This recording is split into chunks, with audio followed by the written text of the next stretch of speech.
বলে যুবক মসজিদের মধ্যে চলে গেল। মসজিদের মধ্যে গিয়ে যখন ওই যুবক নামাজ পড়লো, নামাজ পড়িয়া যখন ওই যুবক নামাজ শেষ করলো, নামাজ শেষ করিয়া আল্লাহর কাছে দোয়া করলো, ওতগো দয়ার আল্লাহ, আপনি জানেন আমার তিনটা মুসিবত সামনে, আমি ওই তিনটা মুসিবতকে দূর করে ওই তিনটা মুসিবতকে সামনে রেখে মুয়াজ্জিন আজান দিয়েছে, তোমার হুকুম ফরজ বিধান নামাজ পড়তে হবে, আমি তোমার হুকুম পালন করার জন্য মসজিদের মধ্যে চলে এসেছি।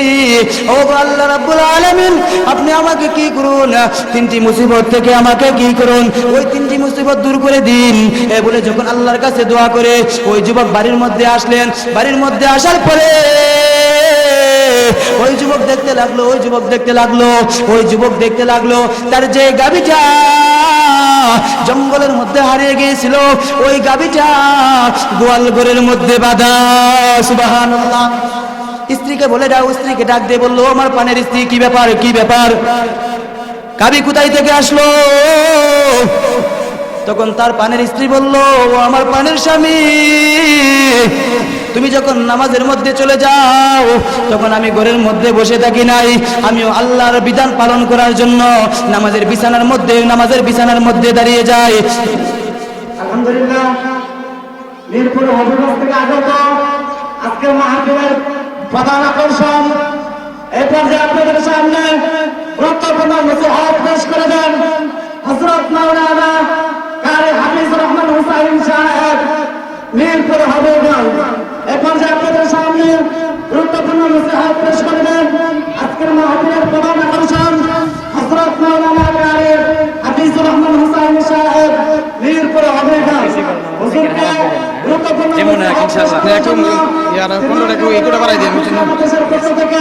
বিশেষভাবে অনুরোধ করা হইল। আসসালামু আলাইকুম ওয়া রাহমাতুল্লাহি ওয়া বারাকাতুহু।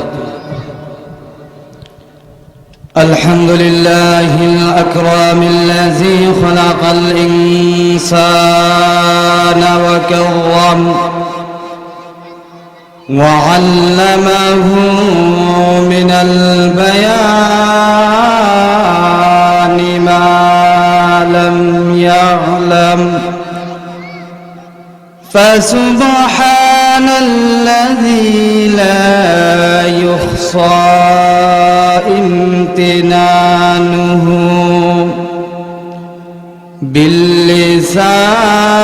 باللسان ولا بالكلام، ونشهد أن لا إله إلا الله وحده لا شريك له، ونشهد أن سيدنا وسندنا وحبيبنا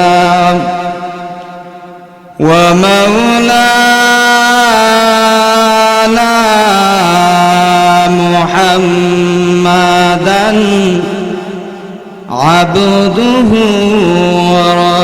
ورسوله الذي أرسل إلى الناس كافة بشيرا ونذيرا وداعيا إلى الله بإذنه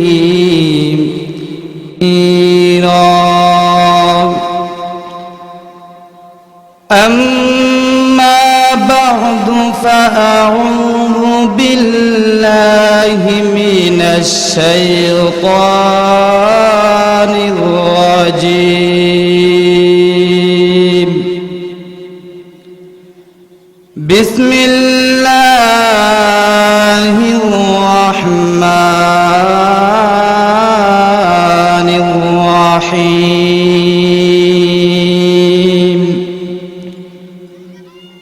قد أفلح المؤمنون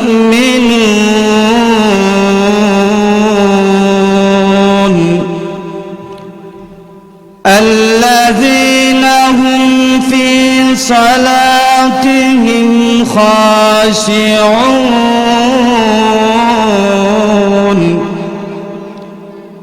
صدق الله مولانا العظيم وصدق رسول النبي الكريم ونحن على ذلك من الشاهدين والشاكرين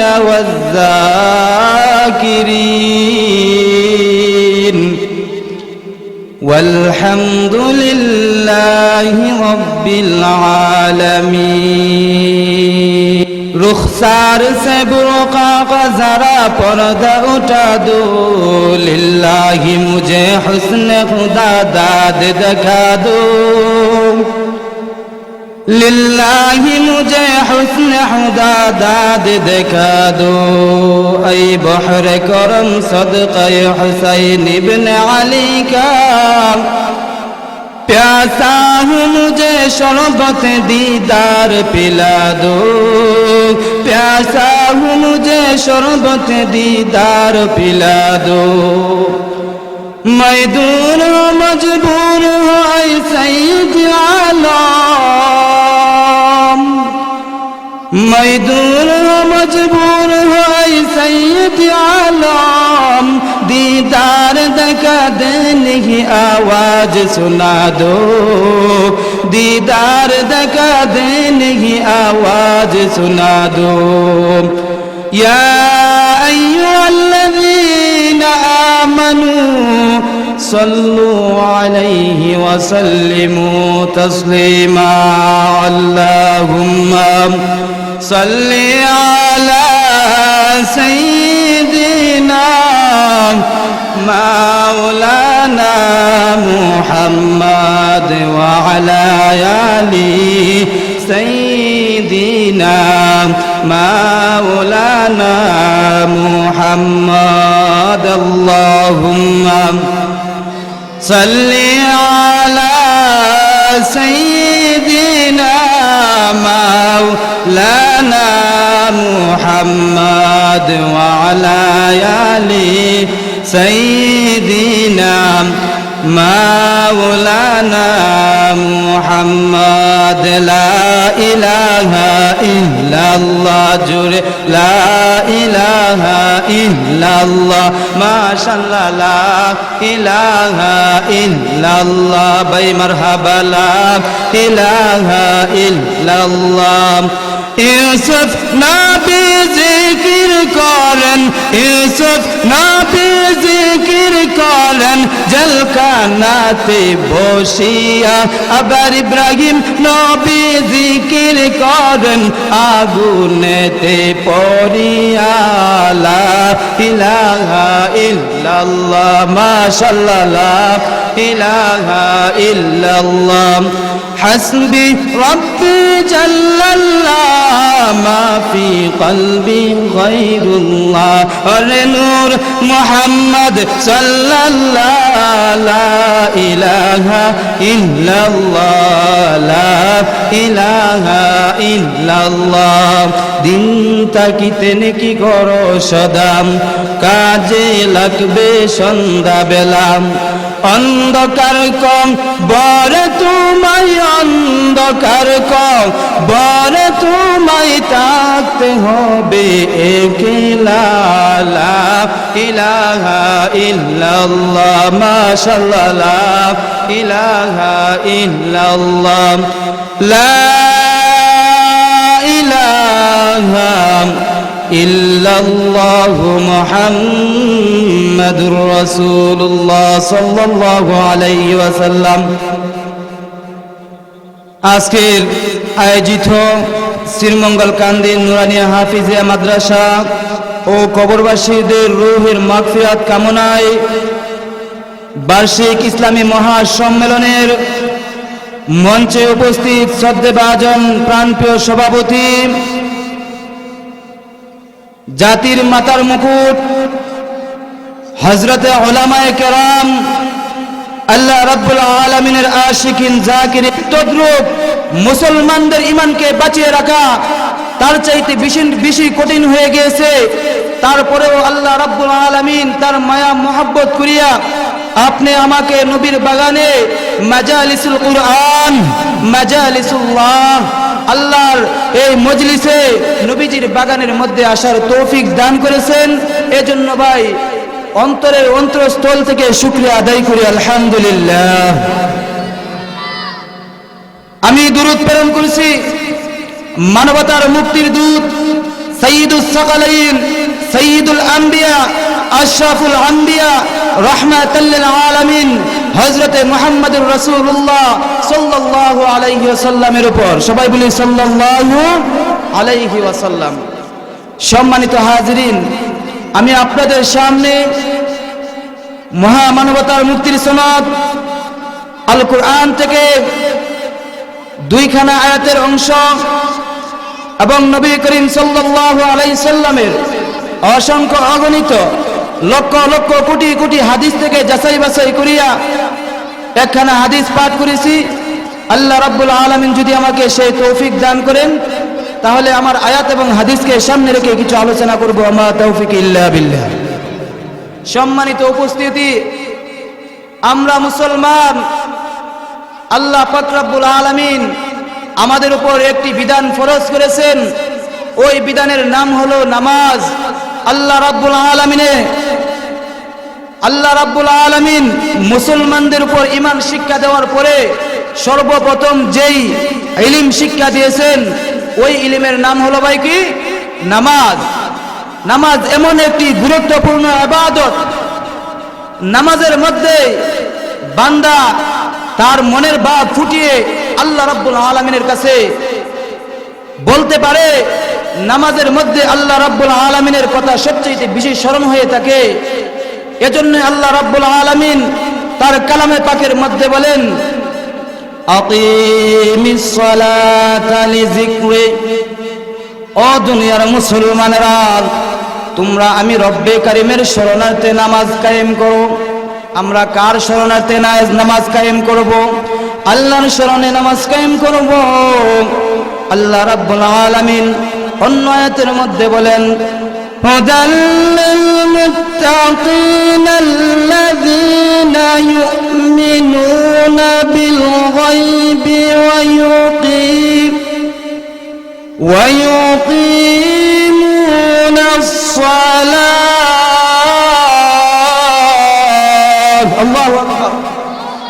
আল্লাহ রাব্বুল আলামিন বলেন, কুরআন পথ প্রদর্শনকারী ওই মুত্তাকিদের জন্য যারা আমি আল্লাহ তাআলাকে না দেখিয়া, আমি আল্লাহকে এক বিশ্বাস করিয়া, আমি আল্লাহ তাআলার উপর ঈমান এনেছে এবং নামাজ কায়েম করেছে, ওই ব্যক্তিদের জন্য মানবতার মুক্তির সনদ যা আমাদের নবী, আপনার নবী সাইয়্যিদুল মুরসালিন হযরতে মুহাম্মদুর রাসূলুল্লাহ সাল্লাল্লাহু আলাইহি সাল্লামের উপর নাজিল করেছেন। ওই কোরআনটা মুমিনদের জন্য কি স্বরূপ? মুমিনদের জন্য ওই কোরআনটা মুমিনদের জন্য হুদাল হেদায়েত। অন্য আয়াতের মধ্যে আল্লাহর নবী বলেন, قد أفلح المؤمنون الذين هم في صلاتهم خاشعون। قد أفلح المؤمنون, তোমরা সফল কাম হয়ে গেছো।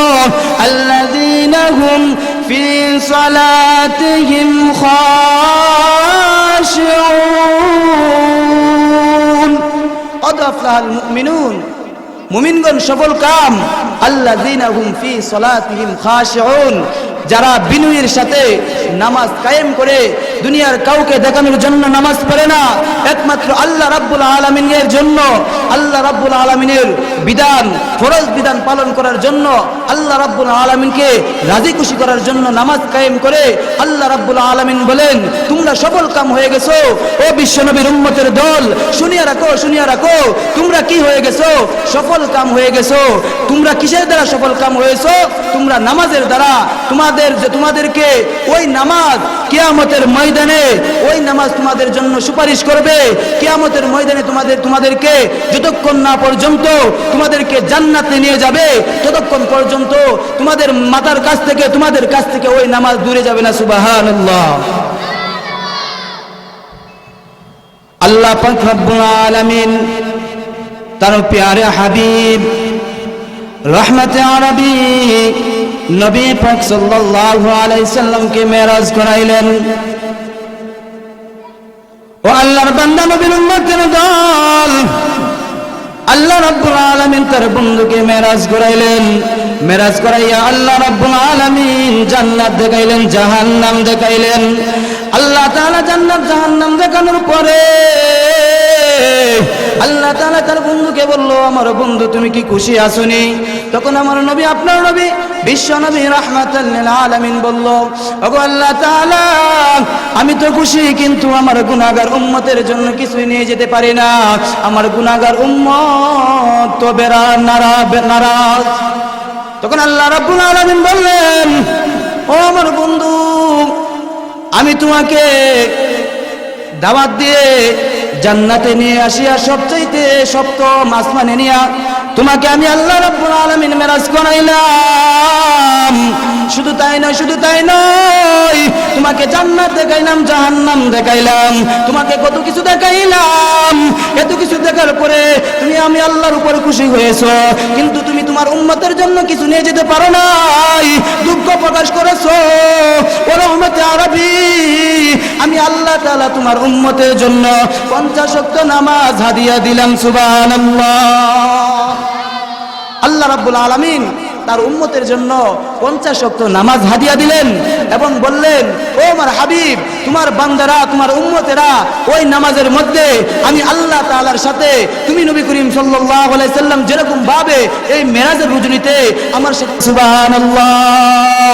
তখন মুসা আলাইহিস সালাম বলতে লাগলো, ও নবীজি, তোমার উম্মত কোনোদিন 50 ওয়াক্ত নামাজ কায়েম করতে পারবে না, তোমার উম্মত কোনোদিন 50 ওয়াক্ত নামাজ কায়েম করতে পারবে না। যাও আল্লাহর দরবারে চলে যাও, নামাজ কমিয়ে আসো। তখন আল্লাহ নবী, বিশ্ব নবী আল্লাহর দরবারে গিয়ে যাইলেন। যাওয়ার পরে আল্লাহর কাছে আরজ করলো, ও আল্লাহ রাব্বুল আলামিন, আমার উম্মত নাকি 50 ওয়াক্ত নামাজ পড়তে পারবে না, আপনি নামাজ কমিয়ে দিন। তখন আল্লাহ রাব্বুল আলামিন তখন তার বান্দাদের জন্য, তা আমার নবীর উম্মতের জন্য 5 ওয়াক্ত নামাজ কমিয়ে দিলেন, 45 ওয়াক্ত নামাজ কমিয়ে দিলেন। সুবহানাল্লাহ। এরকম ভাবে যখন আবার মুসা আলাইহিস সালামের সাথে সাক্ষাৎ হলো, এরকম ভাবে মুসা আলাইহিস সালামের সাথে 9 বার সাক্ষাৎ হলো রে মুমিন। 9 বারই মুসা আলাইহিস সালামের সাথে সাক্ষাৎ হওয়ার পরে ওই মুসা আলাইহিস সালামের কথা অনুযায়ী আল্লাহর দরবারে গেল। আল্লাহর দরবারে গিয়ে আল্লাহ পাক রব্বুল আলামিনের কাছ থেকে গিয়ে 45 ওয়াক্ত নামাজ কমিয়ে নিয়ে আসলেন। সুবহানাল্লাহ। আবার যখন 45 ওয়াক্ত নামাজ কমিয়ে শুধুমাত্র 5 ওয়াক্ত নামাজ নিয়ে প্রতিমধ্যে মুসার সাথে সাক্ষাৎ হলো, তখন মুসা আলাইহিস সালাম বলল, আর কয় ওয়াক্ত বাকি রয়েছে? তখন আল্লাহর নবী বলল, 5 ওয়াক্ত বাকি রয়েছে। তখন মুসা আলাইহিস সালাম আবার বলল, যাও আল্লাহর কাছে যাও, আল্লাহর দরবারে গিয়ে এই 5 আবার কমিয়ে নিয়ে আসো। তখন আল্লাহর নবী বিশ্ব নবী রহমতে আরবি সাল্লাল্লাহু আলাইহি সাল্লাম বলল, ও পয়গম্বর মুসা, না না না, আমি আর যাইতে পারবো না, আল্লাহর দরবারে যাইতে পারবো না। যদি আমি আল্লাহর দরবারে যাই, তাহলে যদি আল্লাহ তাআলা এই 5 ওয়াক্ত নামাজও কমিয়ে দেয়, তাহলে আমার উম্মতের জন্য কিছুই থাকবে না। আল্লাহু আকবার। মুসা আলাইহিস সালাতু ওয়াস সালামের কথা শুনিয়া কি করলেন? বললে, আমি আর কমাতে পারবো না। যখন মুসা এবং আমার নবী, আপনার নবীর মাঝে কথাবার্তা হইতেছে, এই কথা আল্লাহ শুনতেছে কিনা? আল্লাহ তাআলা শুনতেছে, আল্লাহ শুনতেছে। তখন আল্লাহ রাব্বুল আলামিন বললেন, ও আল্লাহর বান্দা নবীর উম্মতের দল, ও বিশ্ব নবীর উম্মতেরা শুনিয়া রাখো, আল্লাহ পাক রব্বুল আলামিন তার হাবিবকে সুসংবাদ দেন, ও আমার প্যারা হাবিব, শুনিয়া রাখো, তোমার উম্মতেরা যদি 5 ওয়াক্ত নামাজ আদায় করে, তাহলে আমি আল্লাহ তাআলা তোমাদের উম্মতকে 50 ওয়াক্ত নামাজের সওয়াব দান করব। সুবহানাল্লাহ। আমার ভাইয়েরা, বন্ধুরা, আল্লাহ রাব্বুল আলামিন ইমান শিক্ষা দেওয়ার পরে এই নামাজই তার বন্ধু মুহাম্মদুর রাসূলুল্লাহ সাল্লাল্লাহু আলাইহি সাল্লামকে সর্বপ্রথম শিক্ষা দিয়েছেন। এজন্য আমাদেরকে কি নামাজ পড়তে হবে না ছাড়তে হবে? নামাজ পড়তে হবে। নামাজ না পড়লে উপায় নাই রে ভাই, উপায় নাই। নামাজ পড়লে নামাজ না পড়লে আল্লাহ তাআলার দরবারে গিয়ে আমরা কি বলবো? আল্লাহর দরবারে আমাদের আমলনামা যখন তোলা হবে, তখন আমাদের আমলনামার মধ্যে যখন নামাজ থাকবে না, কারণ সর্বপ্রথমে কি হবে? আমলনামার হিসাব যখন হবে হাশরের ময়দানে, তখন আল্লাহ রাব্বুল আলামিন ওই নামাজের হিসাব নেবেন। আমার ভাইয়েরা বন্ধুরা, আমরা যদি হিসাবের পাল্লা ভারী করতে চাই, তাহলে আমাদেরকে কি করতে হবে? নামাজ পড়তে হবে, কি ঠিক কিনা? নামাজ পড়তে হবে, কোনোভাবে নামাজ পরিত্যাগ করা যাবে না। আল্লাহর নবী বিশ্ব নবী রাহমাতাল লিল আলামিন বলেন, ইন্না আউওয়ালা মা ইউহাসাবু বিহিল আবদু ইয়াওমাল কিয়ামাতি মিন আমালিহিস সালাত। ওই কঠিন কিয়ামতের ময়দানে সর্বপ্রথম বান্দা থেকে যে আমলনামার হিসাব নেওয়া হবে, ওই আমলনামার হিসাব নেওয়া হবে, ওই আমলনামার হিসাব হলো, যে আমলনামার হিসাব নেওয়া হবে তার নাম কি? তার নাম হলো নামাজ। আর বান্দার নফল নামাজ, তারা ওই বান্দার ফরজ নামাজ পরিপূর্ণ করে দাও। সুবহানাল্লাহ। ফরজ নামাজের মধ্যে কোনো ত্রুটি থাকলে আল্লাহ রাব্বুল আলামিন কি করবেন? নফল নামাজ দ্বারা পরিপূর্ণ করে দেবেন। এটা আমাদের জন্য সুসংবাদ না? সুসংবাদ। আমার ভাইয়েরা বন্ধুরা, আল্লাহ রাব্বুল আলামিন যে ফরজ বিধান নামাজ আমাদের উপর ফরজ করেছেন, এই নামাজ যদি আমরা পালন করতে পারি, তাহলে আল্লাহ রাব্বুল আলামিন বললেন আমাদেরকে আল্লাহ রাব্বুল আলামিন 5টি পুরস্কার দান করবেন। কয়টি পুরস্কার? 5টি পুরস্কার দান করবেন। আল্লাহর নবী বিশ্ব নবী রাহমাতাল লিল আলামিন হাদিস শরীফের মধ্যে বলেন, যে ব্যক্তি একমাত্র আমি আল্লাহ রাব্বুল আলামিনকে সন্তুষ্টি করার জন্য খুশি-খুশির সাথে আমার 5 ওয়াক্ত নামাজ আদায় করবে, আমি আল্লাহ রাব্বুল আলামিন তাকে 1 নম্বর পুরস্কার দান করব। তার সে যদি কি করে? রুজি রোজগার করে, তাহলে আল্লাহ রাব্বুল আলামিন তার রুজি রোজগারের মধ্যে বরকত দান করবেন। সুবহানাল্লাহ। রুজি রোজগারের মধ্যে বরকত দান করবেন। এবং এও বলেন যে শুধু রুজি রোজগারের মধ্যে বরকত দান করব তাই নয়, তোমাদের জীবন থেকে আমি সংকীর্ণতা দূর করে দিব, গরিবী হালত দূর করে দিব। সুবহানাল্লাহ। আমরা নামাজ পড়ে আমাদের রুজি রোজগারের মধ্যে বরকত আনতে চাই কিনা? নামাজ পড়ে রুজি রোজগারের মধ্যে বরকত আনতে চাই, আমরা আমাদের গরিবী হালত দূর করতে চাই। এজন্য আল্লাহ রাব্বুল আলামিন প্রথম পুরস্কারের কথা বলেছেন। 2 নম্বর পুরস্কারের কথা বলেন, আল্লাহর নবী বিশ্ব নবী রাহমাতাল লিল আলামিন বলেন, কবরের আযাব থেকে মুক্তি দান করব। সুবহানাল্লাহ। আমাদের যদি কবরের আযাব না থাকে, আমাদের কবরের আযাব থেকে যদি মুক্তি দান করা হয়, কবরের আযাব আমাদের মাফ করে দেওয়া হয়, তাহলে আমাদের কোনো ভয় থাকবে না? না, আল্লাহর কসম, ওয়াল্লাহি আল্লাহর কসম, আমাদের কোনো প্রকার ভয় থাকবে না। আমাদেরকে জান্নাতে যাইতে কোনো কিছু বাধা দিতে পারবে না, কোনো কিছু আমাদের জান্নাতে যাওয়ার মধ্যে বাধা প্রদান করতে পারবে না, ঠিক কিনা? শুধু তাই নয়, 3 নম্বর পুরস্কারের কথা নবীজি বলেন। 3 নম্বর পুরস্কার হলো, 2 নম্বর পুরস্কার হলো কবরের আযাব থেকে তাকে মুক্তি দান করব। 3 নম্বর হলো আমি আল্লাহ রাব্বুল আলামিন তাকে বিনা হিসাবে জান্নাত দান করব। সুবহানাল্লাহ।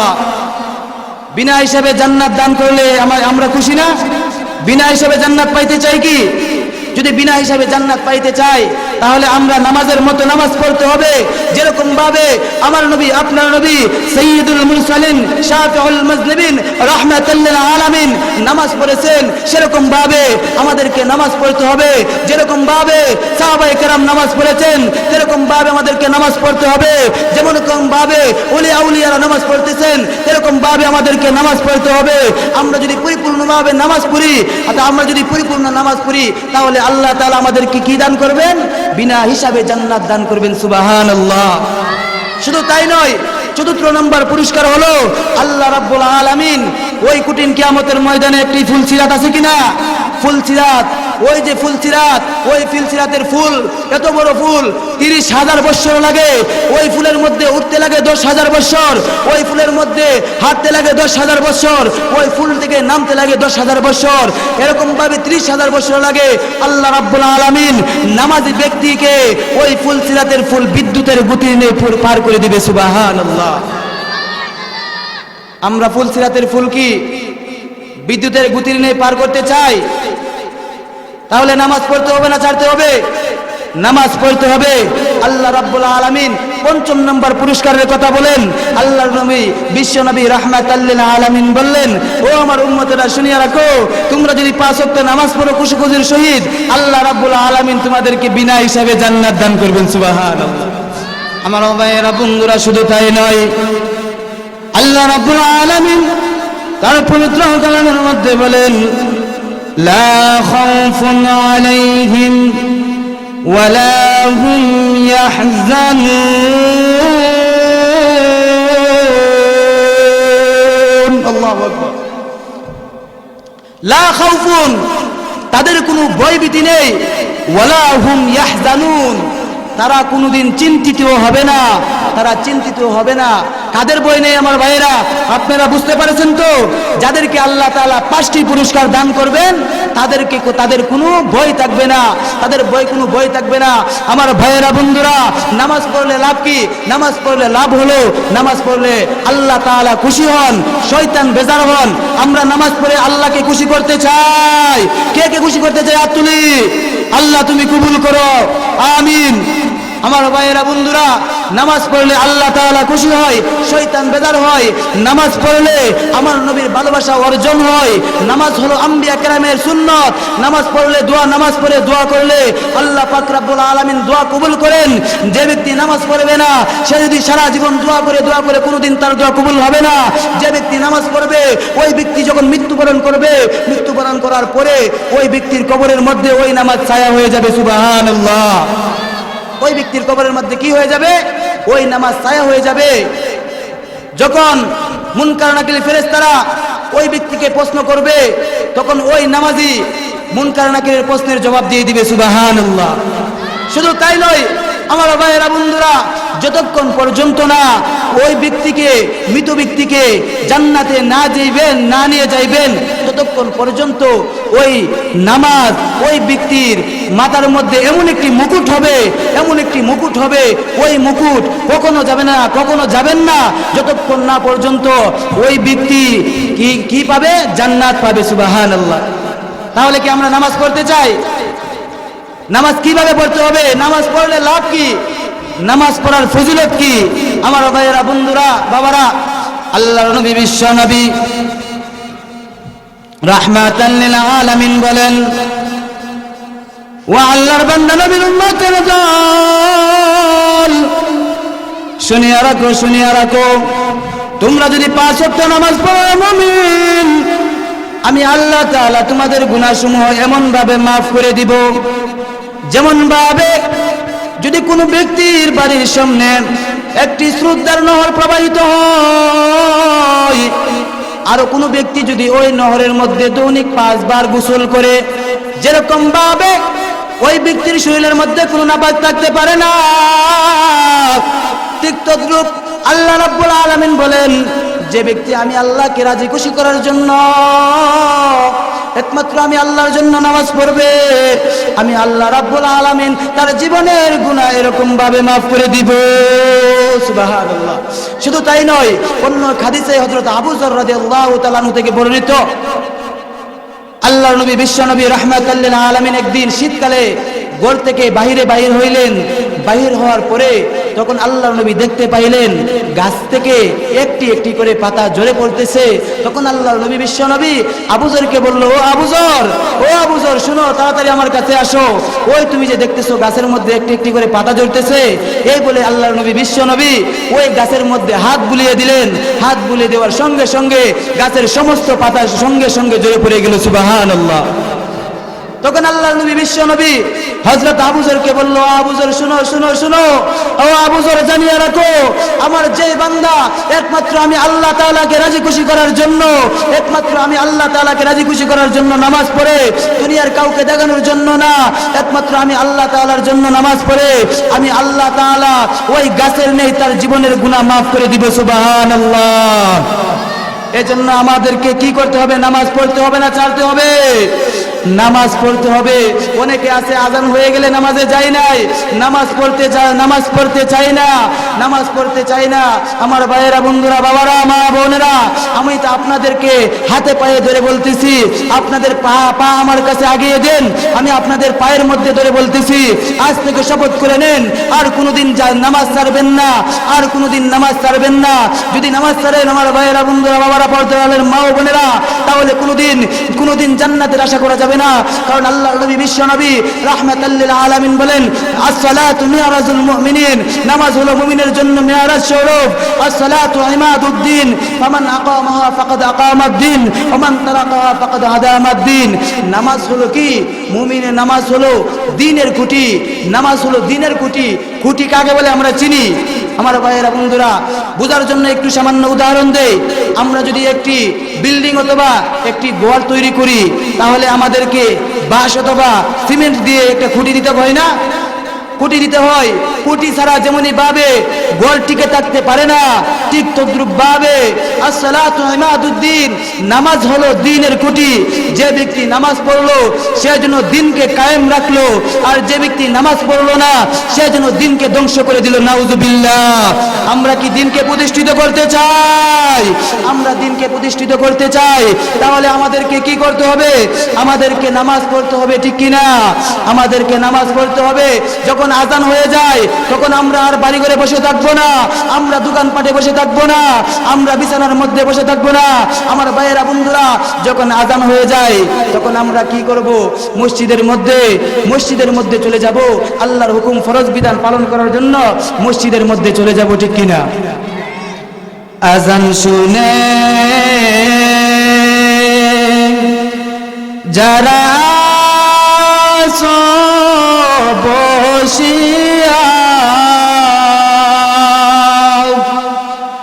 তাদের জন্য কান্দেন গো নবী মদিনায়। আজান শুনে যারা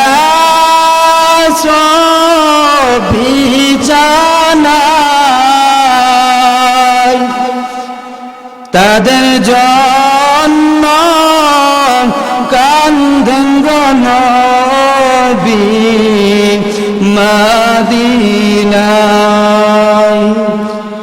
সেই নবীর জন্য কি মায়া লাগে না?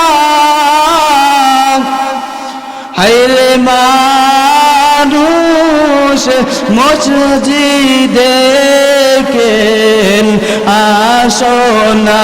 সে নবীর জন্য মায়া কি লাগে না?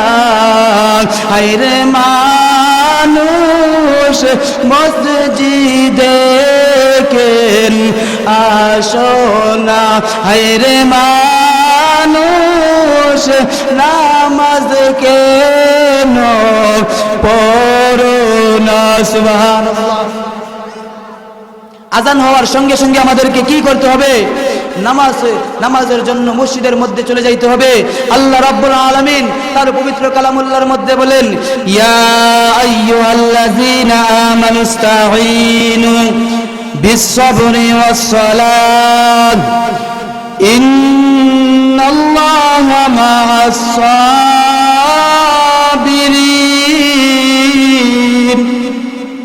ও আল্লাহর বান্দা, নবীর উম্মতের দল, ইয়া আইয়ুহাল্লাযীনা আমানু, আল্লাহ তাআলা বলেন, হে ঈমানদারেরা, ইস্তাঈনু বিস-সাবরি ওয়াস-সালাত, তোমরা ধৈর্যের সাথে নামাজ কায়েম করো। ইন্নাল্লাহা মা'আস-সাবিরিন, আল্লাহ তাআলা নিশ্চয়ই তোমাদের সঙ্গে রয়েছেন। আমাদেরকে প্রথম কি বলেছেন? ধৈর্যের সঙ্গে নামাজ কায়েম করতে হবে। আমার ভাইয়েরা, বন্ধুরা, পর্দার আড়ালের মা ও বোনেরা, আমরা গভীর মনোযোগ দিয়ে শুনুন। আমাদেরকে আল্লাহ তাআলা ধৈর্যের সঙ্গে নামাজ কায়েম করতে বলেছেন। যদি ধৈর্যের সঙ্গে নামাজ কায়েম করি তাহলে আল্লাহ তাআলা আমাদের সঙ্গে থাকবেন, তার প্রতিশ্রুতি দিয়েছেন। সুবহানাল্লাহ। আমার ভাইয়েরা, বন্ধুরা, পর্দার আড়ালের মা ও বোনেরা, আমার আওয়াজ, মাইকের আওয়াজ যত দূর পর্যন্ত যাইতেছে গভীর মনোযোগ দিয়ে শুনুন। নামাজ যদি পড়েন, ধৈর্যের সহকারে নামাজ আদায় করেন, তাহলে আল্লাহ তাআলা তুমি যত বিপদের মধ্যে পড়ো না কেন, যদি তুমি মুসিবতের মধ্যে পড়ো, তুমি বিপদ আপদের মধ্যে পড়ো, শত্রুর মোকাবেলায় পড়ো, তাহলে আল্লাহ রাব্বুল আলামিন তোমাকে কি করবে? বিপদ থেকে মুক্তি দান করবে। সুবহানাল্লাহ। এক যুবক, তিনটা মুসিবত সামনে। এক যুবকের তিনটা মুসিবত সামনে। যুবকের ঘরের মধ্যে খাওয়ার জন্য কোনো আটা নেই। ওই যুবকের একটি গাভী ছিল, ওই গাভীটা জঙ্গলের মধ্যে হারিয়ে গিয়েছে। 3 নম্বর হলো, ওই যুবক কি করে? কৃষিক্ষেত করে। ওই যুবকের কৃষিক্ষেতের মধ্যে পানি নেই। যখন ওই যুবক 3টি মুসিবতের মধ্যে পড়লেন, তখন ওই যুবক যখন 3টি মুসিবতের মধ্যে পড়লেন, তখন দেখতে পাইলেন যে মসজিদের মধ্যে মুয়াজ্জিন আযান দিয়েছে। সুবহানাল্লাহ। ওই যুবক যখন মুসিবতের মধ্যে পড়লেন, তখন দেখতে পেলেন বহু যুবক অগত আকাঙ্ক্ষিত হয়ে গেলেন। যুবকও ভাবতে লাগলেন, ইয়া আল্লাহ, কি মুসিবতের মধ্যে পড়লাম, এই 3টি মুসিবতের মধ্যে পড়েছি। আল্লাহ তাআলা ওইদিকে মুয়াজ্জিন আযান দিয়েছে, আল্লাহ তোমার হুকুম ফরজ বিধান নামাজ পড়তে হবে। ও আল্লাহ, আমি এখন কি করব কিছু ভাবতে পাইতেছি না। রব্বুল আলামিন, আমি কি করব কোনো কিছু ভাবতে পারতেছি না। তখন ওই যুবকের এক আল্লাহর ওলির কথা মনে হয়ে গেল। এক আল্লাহর ওলি ওয়াজের মধ্যে বলেছিল, ও বিশ্ব নবীর উম্মতের দল, তোমরা যখন বিপদ আপদের মধ্যে পড়ো, তখন তোমরা কি করো? ধৈর্য এবং নামাজের মধ্যে আল্লাহর সাথে সাহায্য প্রার্থনা করো।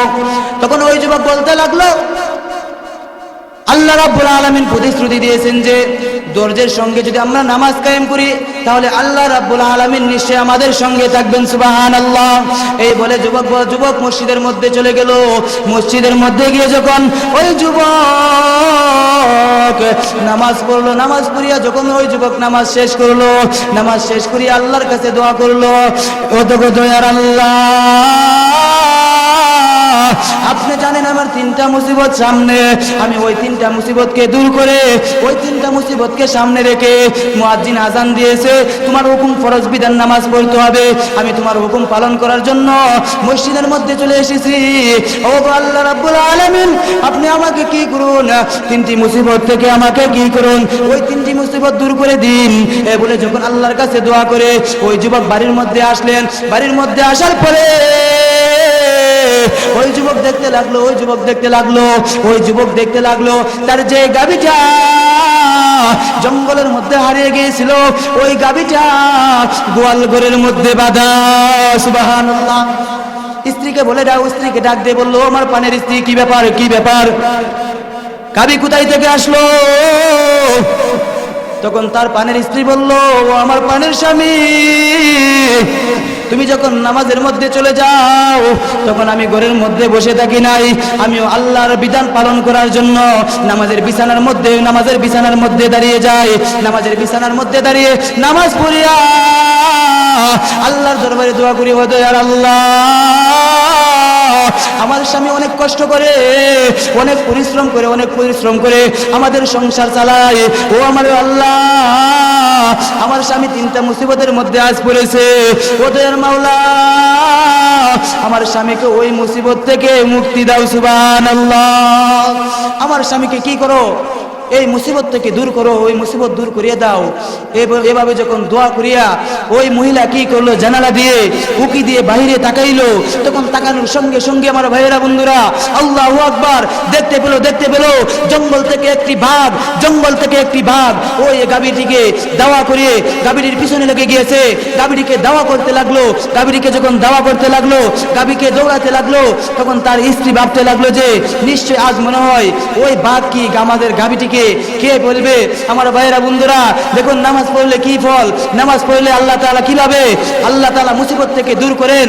ওই গাভীটা যখন বাড়ির মধ্যে চলে আসলো, তখন ওই গাভীটা লেজ গুটিয়ে আবার জঙ্গলের মধ্যে চলে গেল। সুবহানাল্লাহ। তারপরে ওই যুবক বলতে লাগলো, আমার পানের স্ত্রী, বুঝলাম বাঘ দ্বারা আল্লাহ তাআলা সাহায্য করেছেন, আমাদের মুসিবত দূর করেছেন, আমাদের ঘরে আটা কি করে আসলো? তখন ওই যুবকের স্ত্রী বলতে লাগলো, আমার পানের স্বামী, শুনো, যখন তুমি নামাজের মধ্যে চলে যাও, যখন তুমি নামাজের মধ্যে চলে যাও, তখন এক যুবক আসিয়া আমার দরজার মধ্যে ডাকতে লাগলো।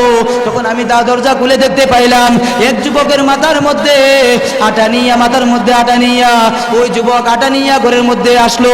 আসার পরে যুবকের স্ত্রী বলতে লাগলো, ও যুবক, তুমি কেন আটা নিয়ে আসলে? কার আটা তুমি নিয়ে আসলে? তখন ওই যুবক বলতে লাগলো, আমি তোমাদের আটা নিয়ে আসছি। তখন ওই যুবকের স্ত্রী বলতে লাগলো, না, এটা আমাদের আটা হতে পারে না, আমার স্ত্রী ছাড়া কেউ আমাদের আটা আনতে পারবে না। তখন ওই যুবক স্ত্রীকে বলতে লাগলো, ও বোন, শুনো, আমি ভুল করে বাজার থেকে তোমাদের আটার বস্তাটি নিয়ে এসেছি। আমি আমার কাজ আদায় করেছি, আমি তোমাদের মাল তোমাদের কাছে পৌঁছে দিয়েছি। এই বলে এই যুবক কি করলো, ওই আটার বস্তা রেখে দিয়ে গেল। সুবহানাল্লাহ। তখন ওই যুবকের স্বামী, ওই মহিলার স্বামী বলতে লাগলো, ও আমার প্রাণের স্ত্রী, তিনি 3 নম্বর মুসিবত যে আমার ঘরের মধ্যে আমরা যে কৃষিকাজ করি, ওই কৃষিকাজ যেন শুকিয়ে গিয়েছে, পানির কারণে ওই কৃষিকাজ শুকিয়ে যাইতেছে, ওই কৃষিকাজের খবর কি? তখন যুবক বলতে লাগলো, কলওয়ালার কাছে চলে যাও। যখন ওই যুবক দৌড়তে লাগলো, দৌড়তে যখন ওই যুবকের ক্ষেতের মধ্যে গেল, ক্ষেতের মধ্যে যাওয়ার পরে ওই যুবক দেখতে পেল তার ক্ষেত পানি দ্বারা ভরপুর হয়ে গেছে। সুবহানাল্লাহ। ক্ষেত কি হয়ে গেছে? পানি দ্বারা ভরপুর হয়ে গেছে।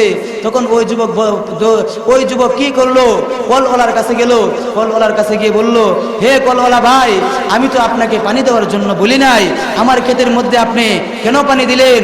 তখন কলওয়ালা বলল, ও ভাই, শুনো, আল্লাহর বান্দা, শুনো, তো আমি যখন তোমার ওপর ভাইয়ের ক্ষেতের মধ্যে পানি দিতেছি, তখন আমি হঠাৎ করে ঘুমিয়ে যাওয়ার পরে তোমার ক্ষেতের মধ্যে পানি পরিপূর্ণ হয়ে, তোমার ক্ষেতের মধ্যে পানি পরিপূর্ণ হয়ে অপর ব্যক্তির ক্ষেতের মধ্যে পানি পরিপূর্ণ হয়ে তোমার ক্ষেতও পানি দ্বারা পরিপূর্ণ হয়ে গেছে। সুবহানাল্লাহ। আমার ভাইয়েরা, বন্ধুরা, এই ঘটনা দ্বারা আমরা কি বুঝতে পারলাম? আল্লাহ রাব্বুল আলামিনের কাছে যদি আমরা নামাজ পড়ি, নামাজের মতো নামাজ পড়িয়া আল্লাহ রাব্বুল আলামিনের কাছে কি করি? আল্লাহ তাআলার কাছে দোয়া করি, মুনাজাত করি, নিশ্চয়ই আল্লাহ তাআলা আমাদেরকে কি করবেন? বিপদ থেকে উদ্ধার করবেন কিনা? বিপদ থেকে নিশ্চয়ই আল্লাহ রাব্বুল আলামিন আমাদেরকে কি করবেন? উদ্ধার করবেন। এজন্য আমাদেরকে কি করতে হবে? নামাজ পড়তে হবে না, নামাজ ছাড়তে হবে। নামাজ যদি আমরা ছাইরা দেই, তাহলে আমরা কিসের মুসলমান? আমরা শুধু নামদারি মুসলমান। আমার ভাইয়েরা, বন্ধুরা, আল্লাহ তাআলা আমাদের উপর, আল্লাহ তাআলার বিধান, 1 নম্বর বিধান, আল্লাহ তাআলা আমাদের উপর কি করলেন? আল্লাহ তাআলা আমাদেরকে ঈমান শিক্ষা দেওয়ার পর সর্বপ্রথম নামাজ শিক্ষা দিয়েছেন। আর কঠিন কিয়ামতের ময়দানে যখন আল্লাহ তাআলা কিয়ামত কায়েম করবেন, হাশরের ময়দানে আল্লাহ রাব্বুল আলামিন ওই কঠিন কিয়ামতের ময়দানে সর্বপ্রথম কি করবেন? বান্দা থেকে নামাজের হিসাব নেবেন। বান্দা যদি তার নামাজের হিসাব সঠিকভাবে পরিপূর্ণভাবে দিতে পারে, তাহলে আল্লাহ তাআলা বলেন, লা খাউফুন আলাইহিম ওয়ালা হুম ইয়াহজানুন, তারা কোনো প্রকার ভয়ভীতি হবে না, তারা যেন কোনোদিন ভয় না পায়, তারা যেন কোনোদিন চিন্তিত না হয়। আমি আল্লাহ তাআলা ওয়াদা দিলাম, আমি আল্লাহ তাআলা তাদেরকে জান্নাত দান করব। সুবহানাল্লাহ। আমার ভাইয়েরা, বন্ধুরা, আমরা নামাজের মধ্যে জান্নাতে যাইতে চাই কিনা? এজন্য আমাদেরকে নামাজ পড়তে হবে না ছাড়তে হবে? নামাজ পড়তে হবে। আমার ভাইয়েরা, বন্ধুরা, এজন্য আল্লাহর নবী বিশ্বনবী রাহমাতাল লিল আলামিন বলেন, যখন যদি জোহরের সময় কোনো বেঈমান মুসলমান গ্রহণ করে, যদি তখন তার উপর সর্বপ্রথম বিধান হলো নামাজ পালন করতে হবে। যদি আসরের সময় কোনো হিন্দু মুসলমান হয়, তখন তার উপর সর্বপ্রথম নামাজ পড়তে হবে। যদি কোনো হিন্দু মাগরিবের সময় মাগরিবের আগে মুসলমান হয়, তাহলে তার কি করতে হবে? তার নামাজ তার উপর ফরজ হবে। যদি কোনো হিন্দু এশারের সময় এশারের আগে কি করে মুসলমান হয়, তাহলে তার জন্য কি হলো? তার জন্য বিধান ফরজ হলো, তাকে নামাজ পড়তে হবে। যদি কোনো হিন্দু ফজরের আগে মুসলমান হয়, তাহলে তার জন্য বিধান ফরজ হলো, যে কি করতে হবে? নামাজ কায়েম করতে হবে। সুবহানাল্লাহ।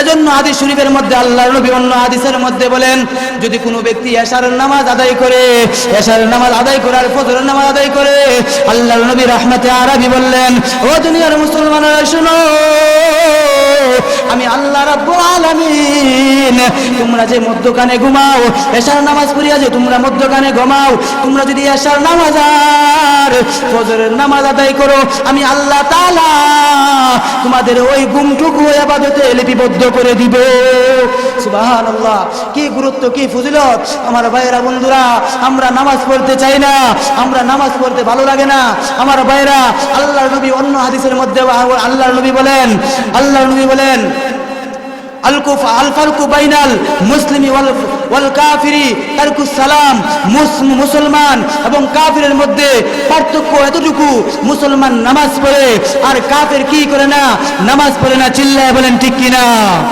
আমরা যদি নামাজ না পড়ি তাহলে আমরা যদি এতই মুসলমান দাবি করি না কেন আমরা এই ভাষ্য অনুযায়ী আমরা কি আমরা পরিপূর্ণ মুসলমান না না না না আমার ভাইয়েরা বন্ধুরা আমরা যত বিপদে আপদে থাকি না কেন আমরা যত বিপদে আপদে পড়ি না কেন আল্লাহর নবী বলেন তোমরা বিপদে পড়লে কঠিন মুসিবতে পড়লে তোমরা যখনই কোনো কষ্টের মধ্যে পড়ো যখন তোমাদের কোনো কিছু জিনিসের প্রয়োজন হয় আমি আল্লাহ রাব্বুল আলামিনের কাছে নামাজের মধ্যে চাও আল্লাহর কসম আমি আল্লাহ তাআলা তোমাদেরকে দান করব সুবহানাল্লাহ আমরা বিপদে পড়লে আল্লাহর কাছে চাইতে রাজি আছি তো আল্লাহর কাছে চাইবো আমার ভাইয়েরা বন্ধুরা যদি নামাজ না পড়ি তাহলে আমাদের হাসর কাদের সাথে হবে আল্লাহর নবী বিশ্ব নবী রাহমাতাল লিল আলামিন বলেন যারা নামাজ পড়ে না তাদের হাসর হবে কারুন ফেরাউন হামানের সাথে নাউজুবিল্লাহ কোন যারা নামাজ পড়ে না তাদের হাসর কাদের সাথে হবে কারুন ফেরাউন হামান উবাই ইবনে কাবের সাথে হবে তারা জাহান্নামে তাদের সাথে থাকবে জাহান্নামেও তারা তাদের সাথে যাইবে আমার ভাইয়েরা বন্ধুরা আমরা মুসলমান আল্লাহ তাআলা আমাদেরকে জাহান্নামে যাওয়ার জন্য সৃষ্টি করেন না আমাদেরকে জান্নাতে যাওয়ার জন্যই আল্লাহ রাব্বুল আলামিন প্রতিশ্রুতি দিয়া সৃষ্টি করেছেন আমার ভাইয়েরা বন্ধুরা কই 50 ওয়াক্ত নামাজ আল্লাহ তাআলা আমাদেরকে দান করেছিলেন কিন্তু আজ আমরা 5 ওয়াক্ত নামাজে পড়তে গাফলতি করি আমার ভাইয়েরা বন্ধুরা আমরা 5 ওয়াক্ত নামাজ পড়ি না ও আল্লাহর বান্দা নবীর উম্মতের বল ও নবীর উম্মতের দল কোন কারণে নামাজ পড়ো না তোমরা নামাজ থেকে তোমাদেরকে ধন সম্পদে তোমাদেরকে নামাজ থেকে গাফেল করে দিয়েছে তোমরা ধন সম্পদের মায়া পড়িয়া আমি আল্লাহর কথা ভুলে গিয়েছো তোমাদের উপর যে আমি আল্লাহ তাআলা ফরজ করেছি ফরজ বিধান নামাজ তোমরা সেই কথা ভুলে গিয়েছো তোমরা তোমাদের রাজত্ব পাইয়া নামাজ পড়তে তোমাদের ভালো লাগে না আমি আল্লাহ তাআলাকে ভুলে গেছো ও মুসলমান শুনে রাখো তোমাদেরকে রাজত্ব কে দান করেছেন আল্লাহ দান করেছেন আল্লাহ তাআলা তোমাদেরকে কোটি কোটি টাকার মালিক বানালো আল্লাহ তাআলা তোমাদেরকে এত জিনিস দান করিলো আল্লাহ তাআলা তোমাদেরকে বড় বড় বাড়ি গাড়ির মালিক বানালো আল্লাহ তাআলা তোমাদেরকে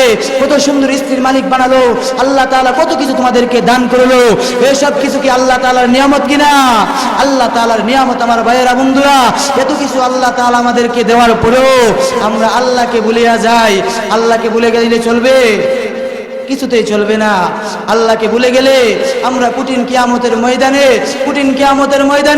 আল্লাহ রাব্বুল আলামিন যখন মিজানের পাল্লা দাঁড় করাবেন ওই কঠিন কিয়ামতের ময়দানে যখন হিসাব নিকাশ করবেন তখন হিসাব নিকাশ করার পরে দুই দলে বিভক্ত হয়ে যাবে দুইটি দল হয়ে যাবে এক দল হবে জান্নাতি আরেক দল হবে জাহান্নামী আল্লাহ তাআলা এক দলকে ডান হাতে আমলনামা দিবে আল্লাহ তাআলা আরেক দলকে বাম হাতে আমলনামা দিবে আমার ভাইয়েরা বন্ধুরা মা পর্দার আড়ালের মা আল্লাহ তাআলা যাদেরকে ডান হাতে আমলনামা দিবে তারা হলো জান্নাতি আর যাদেরকে বাম হাতে আমলনামা দিবে তারা হলো জাহান্নামী আমার ভাইয়েরা বন্ধুরা আল্লাহ তাআলা যাদেরকে ডান হাতে আমলনামা দিবে তারা কি কতটুকু খুশি হবে আমার ভাইয়েরা বন্ধুরা বাবারা পর্দার আড়ালের মা বোনেরা কতটা খুশি হবে আমি বুঝাইতে পারবো না কতটুকু খুশি হইবে সামান্য একটু উদাহরণ দেই যখন দুই দলের মধ্যে ফুটবল খেলা হয় যখন এক দল অপর দলকে কি করে গোল দিয়ে দেয় তখন শ্রোতাবৃন্দরা তখন লাফাইতে থাকে খুশিতে আত্মহারা হয়ে চিল্লাইতে থাকে ঠিক কিনা আমার ভাইয়েরা বন্ধুরা আল্লাহ তাআলা যাদেরকে জান্নাত দান করবেন তারা কতটুকু খুশি হবেন আল্লাহু আকবার বলার সীমা নেই তারা কতটুকু খুশি হবেন আর আল্লাহ তাআলা যাদেরকে বাম হাতে আমলনামা দিবেন তারা কি খুশি হবেন না তারা কোনোদিন খুশি হতে পারবেন না আমার ভাইয়েরা বন্ধুরা বাবারা পর্দার মা বোনেরা আল্লাহ নবী বিশ্ব নবী আল্লাহ পাক রব্বুল আলামিন যাদেরকে বাম হাতে আমলনামা দিবেন তারা হলো জাহান্নামী আল্লাহ রাব্বুল আলামিন তাদেরকে শুধু বাম হাতে আমলনামা দিবেন না, এত সহজে তাদের আমলনামা তাদের হাতে দিবেন না। আল্লাহ রাব্বুল আলামিন তাদের দুইটি হাতকে মুসরাইতে মুসরাইতে ভাঙ্গিয়া পিছনের দিক দিয়ে পেট দিয়া ঢুকাইয়া পিছনের দিক দিয়ে নিয়ে যাইবে। যখন আল্লাহ তাআলা তাদের হাতের মধ্যে আমলনামা দিবেন, তখন যদি হাত পিছন দিক দিয়ে থাকে তাহলে ওই ব্যক্তি কোনোদিন আমলনামা দেখতে পাইবে না, না না কোনোদিন দেখতে পাইবে না। তখন আল্লাহ তাআলা কি করবেন, ওই আমলনামা দেখার জন্য ওই ব্যক্তির কি করবেন, ওই ব্যক্তির গাড়কে মুসুর দিয়ে ভাঙ্গিয়া পিছন দিক থেকে নিয়ে যাবেন। পিছন দিক থেকে যখন নিয়ে যাবেন তখন ওই ব্যক্তির কি খবর হবে, ওই ব্যক্তি কি খুশি আনন্দ আত্মহারা হবে না, না কোনোদিন আনন্দে আত্মহারা হবে না। যখন ওই ব্যক্তির গাড় ভেঙে পিছন দিক দিয়ে নিয়ে যাবে, যখন ওই ব্যক্তির হাতের আমলনামা দেখতে পাইবে, তখন ওই ব্যক্তির আফসোস আর পরিতাপের সীমা থাকবে না। তখন আল্লাহ নবী বিশ্ব নবী আল্লাহ তাআলা তার নবী প্যারে হাবিব রহমতুল আলামিনকে বললেন, ও আমার নবী বিশ্ব নবী রহমাতুল লিল আলামিন, তুমি ওই সমস্ত ব্যক্তিদেরকে জাহান্নামে নিয়ে যাও। নাউজুবিল্লাহ। আমরা মুসলমান হয়ে কি জাহান্নাম